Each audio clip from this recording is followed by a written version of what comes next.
Hey everybody, I am live as John Hope Bryant. I am live here in Syracuse, New York. I have come here, just so you know, I do respond to Facebook live requests.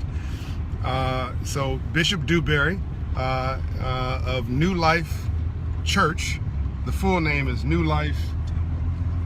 Don't try to be quiet now. I'm gonna put you on blast. That's one of his ministers. And New Life Temple of Praise. New Life Temple of Praise Church. And then there's another brother back here who don't know about this. He don't. I tell him he's got the African. Christopher Holligan. Yeah, you can see he has the deep African roots there. He's talking about I'm from Barbados. No, you African, brother.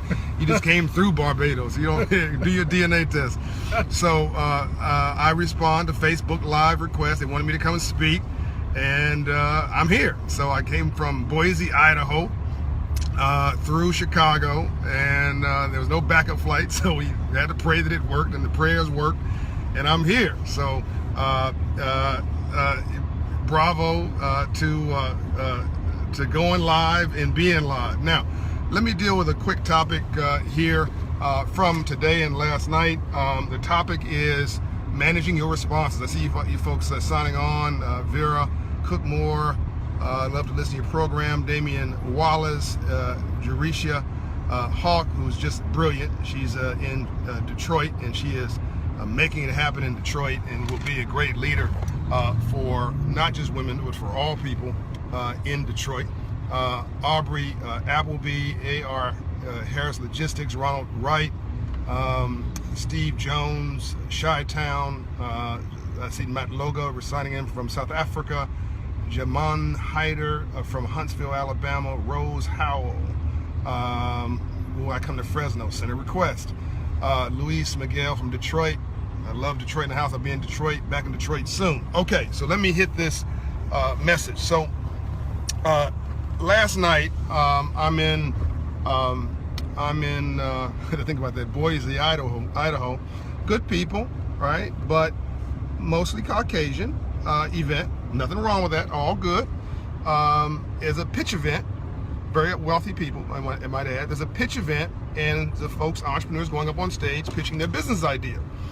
And there was one little chocolate drop, one sister, a young girl from Chicago. And of course, I just done a video on what's going on in Chi-Town, in Chicago, and the 500th death in half a year that just devastated me. And I just done this video, so I was very focused on her. She was brilliant. Her name is Ebony. I hope she's watching or will watch this video. Brilliant, stunning, articulate. Wants to focus on scholars in Chicago, bring them out, raise them up, create the next Steve Jobs, male and female, in Chicago. Pitched for $25,000. Make a long story short, there are other folks pitching. Let's just say out of 6 people who pitched, I remember 3 of them got funded. But the audience favorite was Ebony. In fact, they said Ebony needs to come back up because she is the audience favorite. Everybody loved Ebony. And I had spoken right before that about resetting America, about diversity, and all these things that are important.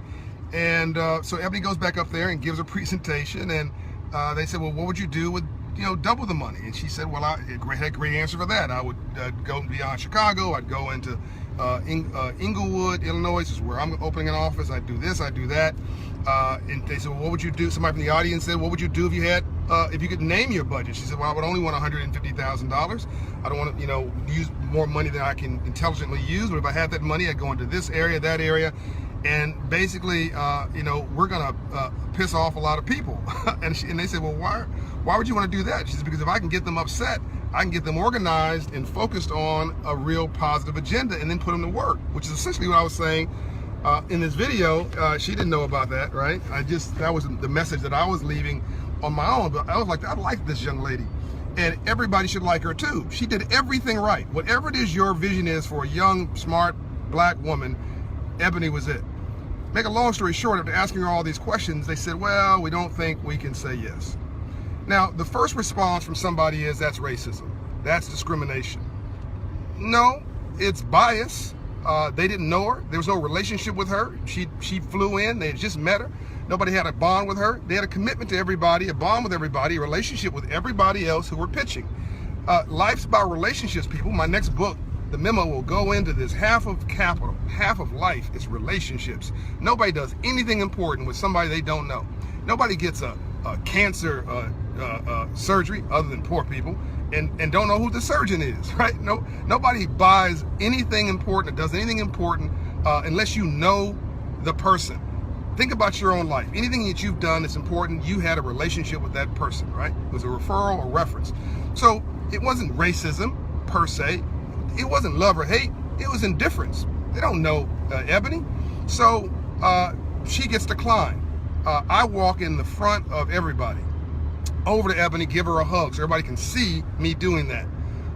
And you know, I'm the speaker and popular there with the audience and so on and so forth, and talking about dignity. So by me giving them cover, now other people walk over and give Ebony a hug and how can I help and so on and so forth. This really wealthy Caucasian lady from Arizona comes up and says, John, we've got to do something. This is really, you know, horrible.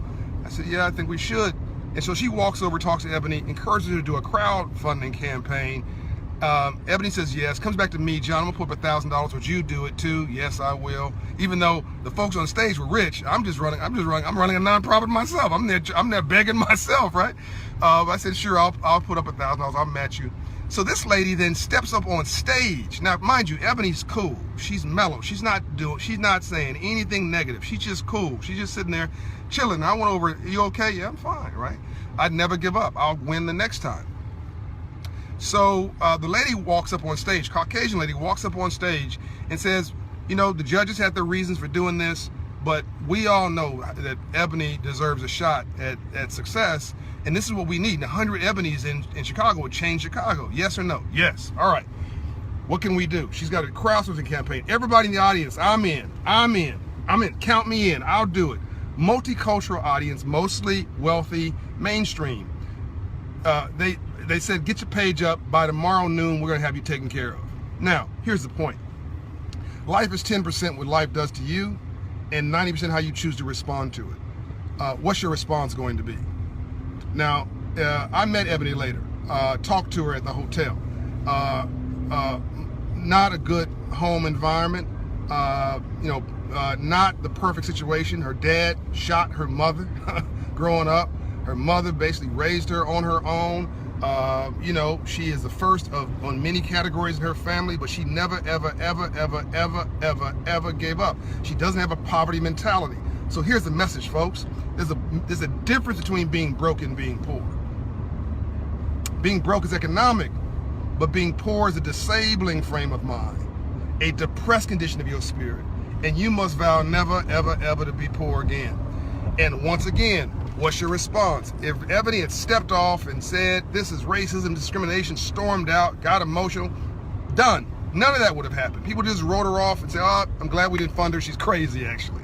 But she just sat there cool, and she gave them the benefit of the doubt, and she realized that she didn't know these people, right? And that she had to prove herself or make herself known as a common asset over time. Well, it didn't take a year with the time for a new pitch. We decided to do that in 24 hours by me and the other young lady, again, who happened to be Caucasian, who stood up and said, can I speak? She was on the program. They're closing up. Can I speak? The organizer said, well, you're on the board. I guess you can. She said, yes, I can. Right? I am on the board. And this wealthy lady stood up and took Ebony's charge, and they're funding Ebony's idea to start a scholarship program, scholastics program in Chicago. Watch how you live your life. It may be the only Bible anybody else reads. Watch how you watch your attitude, people. Nobody wants somebody angry and upset and negative from day one. Even you don't want to hang around somebody negative, right? Nobody else does either. So life is 10% what life does to you and 90% how you choose to respond to it. What's your response going to be? Racism is sort of like rain. It's either falling someplace or it's gathering. So you might as well get out an umbrella in a color you like and start strolling through it, because it's not going to change, so you must. I'm gonna give you one more quick story. We pulled up here at the hotel, so I'm gonna get off the line with a speech. I'm gonna speak later tonight. One more quick story. So I'm going to the airport in Boise, and going through security, and not many people of color going through security, but to be fair, the TSA lady was a person of color, so let me make this clear. But anybody looking for racism wouldn't see the TSA lady. Oh, this is just racism. So I go through, And I'm the only person that I'm aware of they pulled, over for additional screening. That's fine. That's fine. They go through my bag, and I know there's something in my bag, some portable push-ups that always look like a weapon or something. So I tell the person that that's what it is. Now I gotta get to the plane. There's no backup flights here. I had to make this. I want to tell the Reverend here that I almost didn't make this. You see he's trying to be cool about it, right? They got all kind of folks showing up here with suits on. So she then takes her sweet time. This TSA lady takes her sweet time pulling everything out of my bag, right? And I just decided to put myself into a Maui state of mind.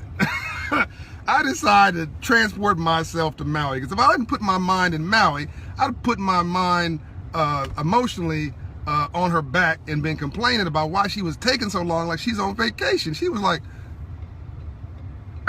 all right, one at a time. She took everything out my bag, even though I knew what she was looking for. She knew what she was looking for. But she didn't have a life. That was the problem. She's unhappy. The lady's miserable, right? And hurt people hurt people. I'm not going to join her in her misery. So I took myself to Maui. I just start thinking about the ocean and the other thing, waiting for her to get finished. Because if I argue with her about it, it's just going to get worse. If I start complaining with her, now I got to go to secondary screening, and it just becomes, and I miss the plane. Anyway, I let her do her thing. 7 minutes later, she said, well, do you want to repack your bag? She had unpacked, unzipped. Yes, you did a great job, horrible job of unpacking. I don't want you to repack it. I repacked it myself, put my sunglasses on, and chilled all the way to the airport, and I was cool. And she went back to her, being unhappy. Okay, over mess and not in it, folks. Life is about how you respond to drama, and don't assume everybody that treats you wrong has some agenda against you. Most people are just unhappy. So if I don't like me, I'm not gonna like you. If I don't feel good about me, I'm not gonna feel good about you. If I don't respect me, I'm not gonna respect you. If I don't love me, I don't have a clue to how to love you. And here's a big one. White, black, red, brown, or yellow, don't matter. 200 countries in the world. This applies. Two things. If I don't have a purpose in my life, I'm gonna make your life a living hell. Whatever goes around, comes around. And the most dangerous person in the world, folks, is a person with no hope. All right, I'm out. Unbought, unbossed, unbiased, straight talk, civil rights. This is a moment in history. We're living in it right now. It doesn't feel like a moment in history, but history never feels historic when you're sitting. It just feels like another day. So make your day special. Live your life. All right. Where are all the wealthy black folks who are investing in the ebonies? Why is a wealthy white lady agent always the savior? What? Stop complaining, Sharon, about who's investing in ebony. Just be thankful somebody invested in ebony. I don't care. It wasn't whether she's white or black. It's the fact that they produced some green, right? Do you know that the founders of the Urban League were white and black? You know the founders of Operation Hope were white and black? Probably some white donors in this church, by the way. Okay, he said, "Yep." All right. Do you know the co-founders of the National Urban League and the NAACP were white and black? Get off this black stuff. No, let me phrase it. I know you meant something positive. Yes, we should have more black investors. Yes. So I apologize, Sharon. It's a positive thing, but let's not then go negative and say, "Why is a white person doing like a savior? Why do we have to layer all this drama on top of it? Nobody wants all this drama." You're going to love my next book. My next book is all up in your stuff. All right. Esther says, amen. Sharon, thank you for letting me pick on you a little bit. I was just kidding. Sean Alexander Wells said, Rakita, my cousin, loves you, cousin. Okay. Thank you. Love you too. Ronald Wright, awesome word. Leah Rhodes, Ronnie Getonga, great message. I think it's Africa, Ronnie. Ronnie, you need to tell homeboy what part of Africa he's from. He didn't get the memo yet. What part of from? What part of Africa you from? The second question. From Barbados, man. He's from Barbados. He's from Africa. Everybody's from Africa. Don't you know everybody's from Africa? First person in the world's from Africa. Okay. Yep. Let me see here. Alfonso, so refreshing. Harris Logistics, great talk. Love you back. All right, love you guys. I'll say Sharon says yes. Okay, all right, we ended up on the same page. Boom. Love you much. I'm out. Talk to you later. Gonna go give this speech for a Facebook viewer. All right, peace.